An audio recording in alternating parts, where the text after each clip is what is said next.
Hello and welcome to Backstage at Conversions. I'm here with Luke Wroblewski, who's a product director at Google. Luke, thank you so much for being here with us. Yeah, my pleasure. This is what, year 6 now? Year 6. So I keep coming back. There must be something, I know, it's something great. worth it, right? I know, Dublin it must be the weather. Yeah, it is the weather. Luke, tell us a little bit more about who you are and what you do. Sure. So I've been a product director at Google for nearly 4 years now. Before that, I was running a couple startups, and one got acquired by Google, which is what brought me to the company. Earlier in my career, I spent time at Yahoo and eBay, and so just a lot of consumer internet work, a lot of mobile work, primarily on product design. You wrote a few books in between all of those along the lines, didn't you? Yes, there was one called Mobile First, which turned out to be pretty relevant. There was one around web form design, which came about at a time when people were just trying to make things look pretty on the internet. And it was at my time at eBay when I realized that the way you sort of build the interactions from a usability and interaction design and visual design perspective really mattered.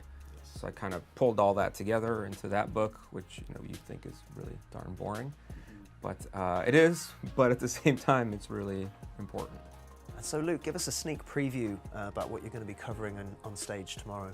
Sure. So for a long time now, I have been cataloging what I believe to be sort of a real-world view of what is actually happening with mobile at a planet scale. Right, you hear all these little anecdotes here and there, and you see like test results for this and that sort of A/B test. But just big picture, what does this mean for the 7.6 billion people that are on this rock spinning around the sun? And I think there's really big implications when you look at how these devices integrate in people's lives and how they use them every day and how much they use them every single day that inform how to build products for them. So I'm really trying to kind of paint that context and explain why certain things really matter, like page speed, for example. Absolutely. Fantastic. Well, I can't wait to hear that tomorrow. Maybe we'll finally convince people that that's an important thing to invest in, right? That would be great. That's why we're here. Fingers crossed. Fingers crossed. Yeah. Just make faster page loading times. I can attest that that's a good thing. Yeah. And so, what else have you been thinking about lately that you're not going to be covering on stage? Yeah, I've been really trying to work through where are we going with technology, and for a long time I've been very interested in things which sort of take all the hard work on you, not on you, take all the hard work off you, is a better way of putting that, and put it onto the machines. Right, so why should I, just to come back to our web form example, why do I need to enter all the fields that are going to populate this database of yours? How come that is every human on the planet's job when machines can do that pretty darn effectively? So if you take that small example and you extrapolate it out to all the things that we're forced to do with technology, I think there's a really big shift towards actually humanizing a lot of these interactions.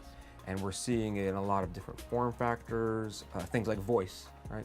How do you get an answer in the real world? You ask out loud, which is how these kind of smart speakers work.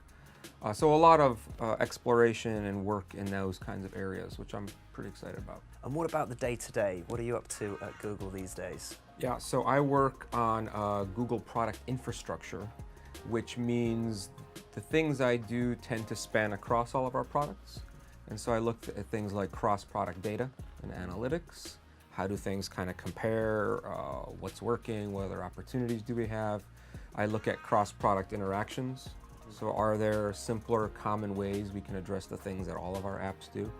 And then also just the tools and services that help people at Google build those apps. Well, Luke, thank you so much for being with us. We can't wait for your talk tomorrow. Please tell our audience how they can find out more about you and your thinking. Yeah, there's the internets, and on the internets, if you look for Luke W, you'll probably find me. All of the talks from the event will be published on our YouTube channel, which you can find at youtube.com/conversions@Google, and you can check out Luke's full talk there.